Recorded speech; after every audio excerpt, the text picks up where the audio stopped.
Olá, muito bom dia para você. Olá, bom dia. Os desafios de produzir alimentos para uma população que não para de crescer. O Brasil é visto como o celeiro do mundo, o único com espaço, capacidade e recursos para aumentar a produção de alimentos e atender a crescente demanda mundial. Mas quais os impactos desse crescimento?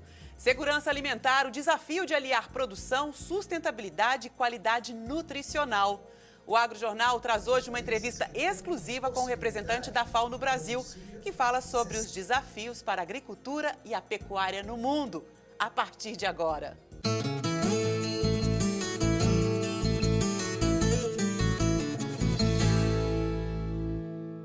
A gente fala agora de cana-de-açúcar. Mesmo com o trabalho enfraquecido por causa da entre-safra, algumas usinas continuam a atividade. Até o final de novembro, 147 usinas haviam encerrado a moagem. Esse número é menor que o registrado no ano passado, quando 167 usinas, ou seja, 20 unidades a mais, já tinham encerrado os trabalhos nessa mesma época. Segundo a Única, que é a União da Indústria de Cana-de-Açúcar, as usinas do Centro-Sul comercializaram 2,33 bilhões de litros de etanol, hidratado e anidro, só em novembro. Uma alta de 19% na comparação com o mesmo período do ano passado. E um crescimento motivado principalmente pela alta da gasolina. Significa que as vendas no mercado interno cresceram 40%. Na realidade, as pessoas que vão a uma bomba de gasolina fazem a conta. Álcool versus gasolina. Evidentemente que se a gasolina começa a ter elevações, a tendência é que o etanol acompanhe isso. Durante muito tempo a gente ficou viciado em ter esses preços fixos por uma questão do governo. O governo mantinha isso como forma de controlar a inflação. Hoje isso está liberado, seja na refinaria, seja no posto de gasolina. O que pode ser hoje complicado é que está mudando muito rapidamente e muitas vezes. Isso nos confunde. Mas particularmente etanol é produzido no Brasil e é menos poluente. A safra de cana no Centro-Sul começa oficialmente em abril de cada ano. A expectativa para a próxima safra, 18-19, é de uma moagem levemente maior, com produção de etanol crescendo 6% e a de açúcar reduzindo no mesmo percentual, ou seja, 6% a menos.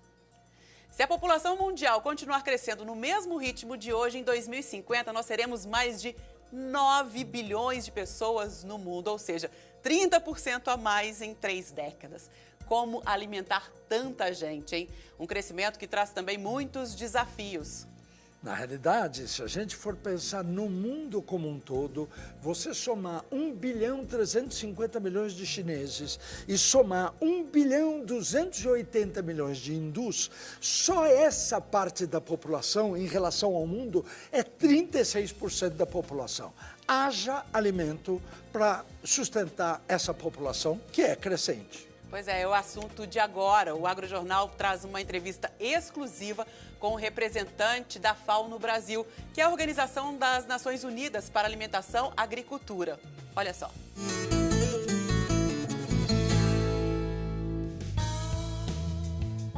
A cada ano, a população mundial aumenta em 83 milhões de pessoas, segundo a Organização das Nações Unidas. Hoje somos 7 bilhões e 300 milhões. Em 2030, a população mundial será de aproximadamente 8,2 bilhões.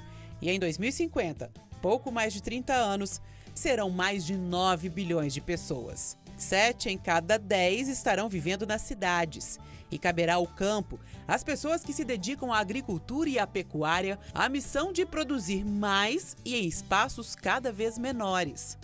Quais os impactos desse crescimento? Nessa entrevista para o AgroJornal, o representante da FAO no Brasil, a Organização das Nações Unidas para a Alimentação e a Agricultura, diz que o Brasil é o país com maior potencial para atender a demanda crescente de alimentos. O papel do Brasil é chave. Por que é chave? Porque, no primeiro lugar, são poucos países que têm a possibilidade de produzir 60% a mais do que hoje é produzido. Mas 60% não é tanto, é muito.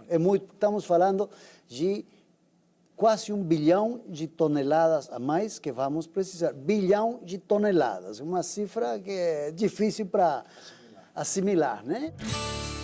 A ONU listou 17 Objetivos de Desenvolvimento Sustentável, metas para serem alcançadas até 2030. Em primeiro lugar, erradicar a pobreza, reduzir pela metade. E em segundo, acabar com a fome. É que depois de uma década em queda, o número de pessoas com fome no mundo voltou a crescer. E a situação é que temos 815 milhões de pessoas passando fome no mundo. Pessoas que vão dormir sem ter os alimentos que precisam para levar uma vida saudável. Isso é 4 vezes a população do Brasil, não? Para ter uma referência. Temos o compromisso de 193 chefes de Estado, em 2015, nas Nações Unidas, assinaram um compromisso para erradicar a fome no mundo até o ano 2030. E isso quer dizer 12 anos daqui para frente, não? Que é muito pouco. A meta 3 da Agenda 2030 é sobre saúde e bem-estar. Oposto à fome estão o sobrepeso e a obesidade, mal que atinge 30% da população no mundo. Por isso, de acordo com Ala, não é só colocar comida na mesa não, e sim oferecer alimentação com qualidade nutricional. As implicações do sobrepeso e obesidade são múltiplas. E a FAO trabalha esse tema, não? Porque que nós promovemos? O que é segurança alimentar? Segurança alimentar não é só ter o alimento, não só é acessar o alimento, mas também fazer uma boa utilização desse alimento é parte do conceito de segurança alimentar, não? Então, quando você não faz uma boa utilização, eu vou dar o exemplo da batata. Todo mundo tira a casca da batata para comer. Então, só consome o carboidrato e deixa fora o maior valor nutricional, que é a casca. A coisa boa da batata é a casca, não é o que está dentro. E as pessoas, ou mesmo comem uma maçã, tira a casca, o valor nutricional da maçã está na casca. Não? Então, podemos ter formas mais criativas de alimentarmos melhor, fazendo um melhor uso dos alimentos. No meio desse caminho estão as perdas e os desperdícios. De cada 3 alimentos produzidos no mundo, 1 vai parar no lixo. São 1 bilhão e 300 milhões de toneladas desperdiçadas todos os anos. Estudo que mostrou que os países mais desenvolvidos são os países industrializados, são os que mais desperdiciam, não? Também temos um problema nos países menos desenvolvidos com perdas. E é importante fazer a diferença entre perda e desperdício.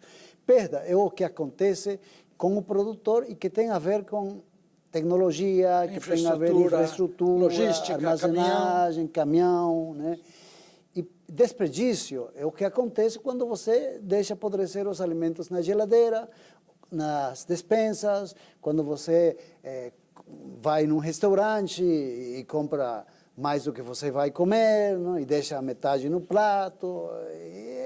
E isso aí vai se somando, e isso é 1/3 da produção global que estamos desperdiciando. Como que podemos, num mundo com fome, com 815 milhões de pessoas, jogar no lixo 1/3 da produção? É questão de quando você vai no supermercado, às vezes porque o preço é baixo, você compra mais do que precisa e depois joga no lixo. Não faça isso, compra o que você vai comer. Uma coisa importante para evitar o desperdício é a questão das frutas feias.